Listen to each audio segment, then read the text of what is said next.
What's the best way to learn how to use the app? Like, do you watch videos on like app tutorials, or do you just go out and do it, trial and error? I don't think I watch anybody's Instacart video to try to learn the app, honestly, which is funny. I just did it. I just did it. I started, well, I mean, like for the first few days, I've watched obviously a lot of Instacart content since then, but I don't yeah, remember. There are like little training videos. Yeah, there are little training videos in the app when you first sign up. I remember I did that, right? demo orders. Yeah, you can take demo orders, which, I didn't do that. I didn't know what those were, so I just didn't do them.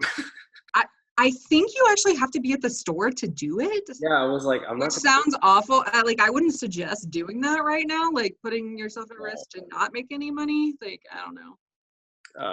Okay. You can still click on the demo order and kind of like filter through it to sort of see how things work.